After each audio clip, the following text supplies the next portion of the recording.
अरे माटी के ई बनल शरीरिया माटी में है मिल जाइए भाई हो, केहू कुछ लेके नहीं जाई ए भाई हो, केहू कुछ लेके नहीं जाई। हेलो दोस्तों, हम लोग रंजन, आप सभी का स्वागत है आपके अपने YouTube चैनल आलोक स्टडी सेंटर पे। आज देखिए हम लोग पढ़ेंगे वृत्त, क्षेत्रमिति में पढ़ेंगे वृत्त। पिछले वीडियो में हम लोग क्षेत्रमिति में त्रिभुज के बारे में डिटेल्स जानकारी ले चुके हैं। आज देखिए हम लोग पढ़ेंगे वृत्त। वृत्त के बारे में डिटेल्स से जानकारी लेंगे और वृत्त का टोटल जितना भी फार्मूला होता है टोटल आज बताएंगे। इसलिए वीडियो में आप लोग जरूर बने रहिएगा और चैनल पर पहली बार है तो चैनल को सब्सक्राइब जरूर कर लीजिएगा। आइए स्टार्ट करते हैं वृत्त। सर्किल, वृत्त इंग्लिश में इसे सर्किल कहते हैं, समझिएगा। एक क्या है हमारा वृत्त है, इसे क्या कहते हैं वृत्त कहते हैं। और देखिए वृत्त में जो इस तरह से घूर रहा है समतल सतह पर, इसे हम क्या कहते हैं, इसी को तो हम परिधि कहते हैं। इसे क्या कहते हैं परिधि कहते हैं, समझिएगा। इसे क्या कहते हैं, इसे हम परिधि कहते हैं। क्या कहते हैं परिधि कहते हैं, समझिएगा। ये देखिए वृत्त का केंद्र है, वृत्त का केंद्र है, समझिएगा। अब आगे जीवा, देखिए वृत्त की परिधि पर स्थित किसी भी दो बिंदु को मिलाने वाली रेखा, वृत्त के परिधि पर स्थित किसी भी दो बिंदु को मिलाने वाली रेखा क्या कहलाती है, जीवा कहलाती है। क्या कहलाती है, जीवा। आपसे कोई जीवा का परिभाषा पूछेगा तो कहिएगा वृत्त की परिधि पर स्थित किसी भी दो बिंदु को मिलाने वाली रेखा क्या कहलाती है, जीवा कहलाती है। क्या कहलाती है, जीवा कहलाती है। अब समझिएगा आगे, थोड़ा टेढ़ बन रहा है, फिगर थोड़ा इधर उधर होगा, समझिएगा। अब देखिए, अब कहिएगा त्रिज्या।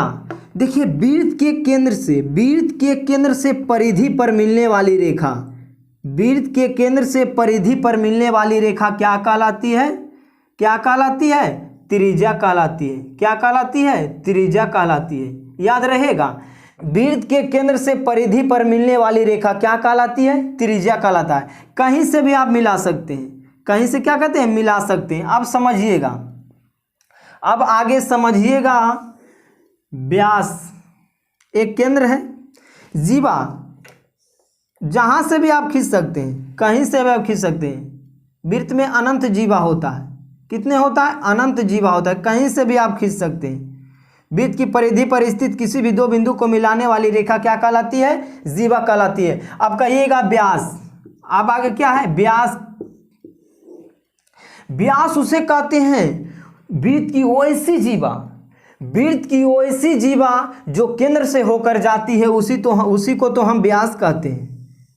उसी को क्या कहते हैं, व्यास कहते हैं। पूछेगा आपसे कोई व्यास किसे कहते हैं तो कहिएगा ये वृत्त की वैसी जीवा जो केंद्र से होकर जाती है उसे हम क्या कहते हैं, व्यास कहते हैं। क्या कहते हैं, इसे हम व्यास कहते हैं। वृत्त की वैसी जीवा जो केंद्र से होकर जाते हैं उसे व्यास कहते हैं। क्या कहते हैं, व्यास कहते हैं। और सबसे बड़ी जीवा, वो सबसे बड़ी जीवा को क्या कहते हैं, व्यास कहते हैं। क्या कहते हैं, व्यास कहते हैं। अब आगे समझिएगा। देखिए छोटी छोटी बात को पहले लेकर चलिए, जब छोटी छोटी बात याद रहेगा तो बड़ी बड़ी बात अपने आप बन जाता है। वृत्त, अब फार्मूला 1 नंबर में वृत्त का क्षेत्रफल, वृत्त का क्षेत्रफल, वृत्त का क्षेत्रफल, पूरे का क्षेत्रफल, वृत्त का क्षेत्रफल क्या होता है, पाई आर स्क्वायर। वृत्त का क्षेत्रफल पाई आर स्क्वायर। अब आगे समझिएगा। अब वृत्त की परिधि, वृत्त की परिधि, वृत्त की परिधि का फॉर्मूला होता है 2 पाई आर। और हाँ समझिएगा, देखिए एक चीज न बताएं, व्यास डी बराबर क्या होता है 2r। डी बराबर क्या होता है 2r। जो व्यास जो होता है त्रिज्या का दुगना होता है। व्यास जो होता है त्रिज्या कितना होता है, दुगना होता है। हाँ आपसे कोई पूछेगा त्रिज्या जो होता है व्यास का आधा होता है, और व्यास जो होता है त्रिज्या का कितना होता है, दुगना होता है। हाँ, दुगना होता है, समझिएगा। है वलय का क्षेत्रफल, क्या आता है, वलय का क्षेत्रफल। समझिएगा, एक वृत्त है यहाँ है, एक वृत्त और ले लिए, समझिएगा। टेढ़ा उड़ा हो रहा है, कोई दिक्कत इसमें, थोड़ा समझिएगा। एक केंद्र है, दोनों का केंद्र यही होगा, केंद्र ए हो गया छोटा वृत्त, छोटा आर, ए हो गया बड़ा आर। ए वृत्त की क्या है, इस वृत्त की त्रिज्या ए है, छोटा आर, और इस वृत्त की त्रिज्या कौन है, बड़ा आर है। तो वलय का क्षेत्रफल,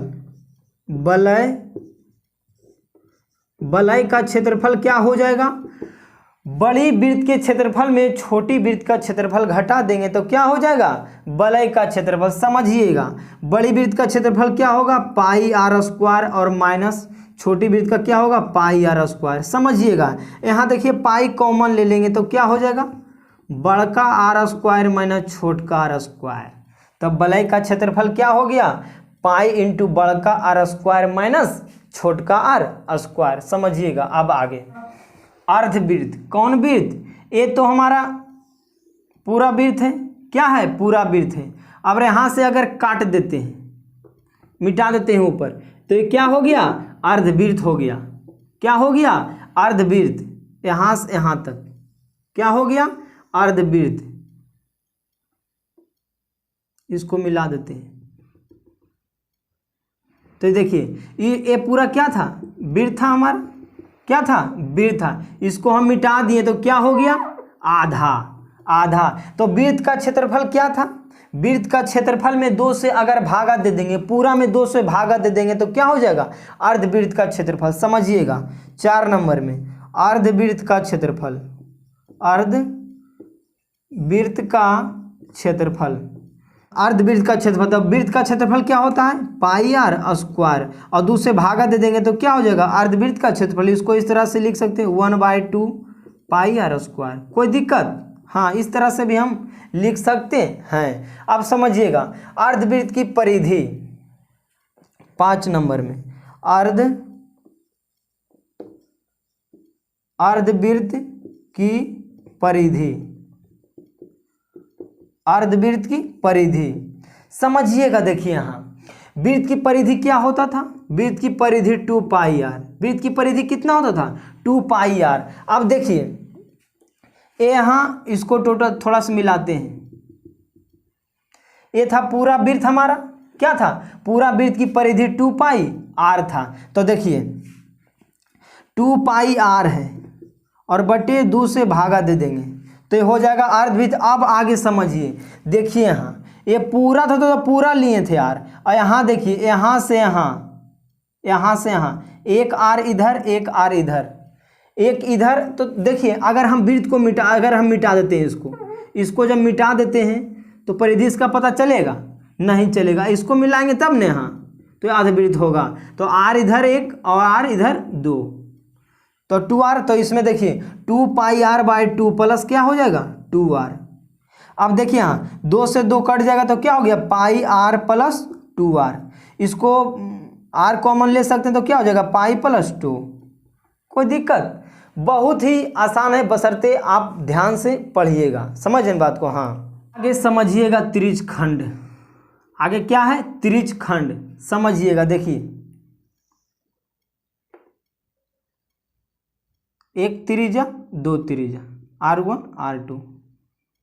ए जो है, ए देखिए ये क्या है, ए है चाप। इसे क्या कहते हैं, इसे चाप कहते हैं। क्या कहते हैं, चाप कहते हैं, चाप, लंबाई L। यही हमारा त्रिज्यखंड है।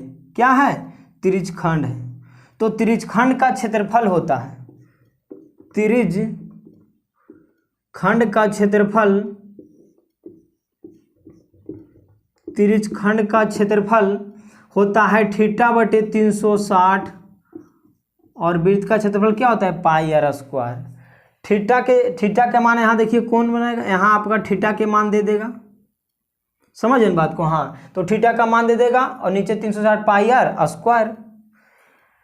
थीटा का मान आपका दिया हुआ, अगर त्रिज्यखंड का क्षेत्रफल निकालने के लिए कहेगा तो उसमें थीटा का मान क्या रहेगा, दिया रहेगा। हाँ, दिया रहेगा।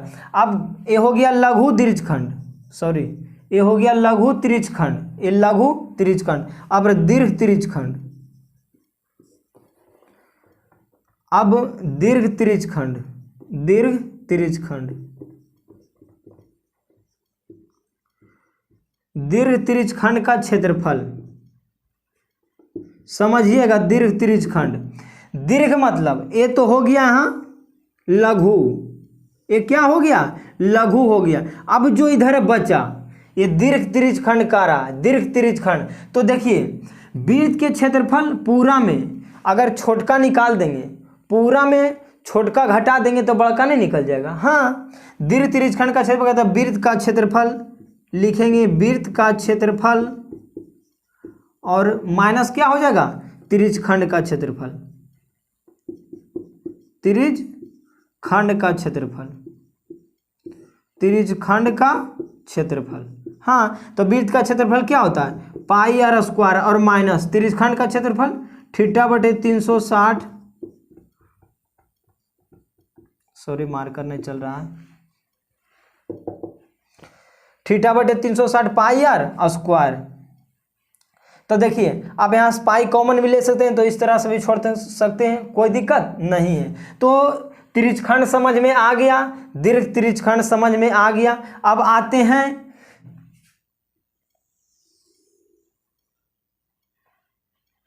वृत्तखंड। ये देखिए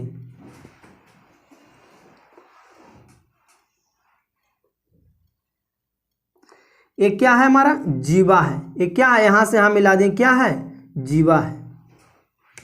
देखिए जो छांकित भाग है यही तो हमारा वृत्तखंड है, इसी को क्या कहते हैं, वृत्तखंड कहते हैं। इसी को हम क्या कहते हैं, वृत्तखंड कहते हैं। समझिएगा वृत्तखंड, तो कहेगा वृत्तखंड का क्षेत्रफल, तो वृत्तखंड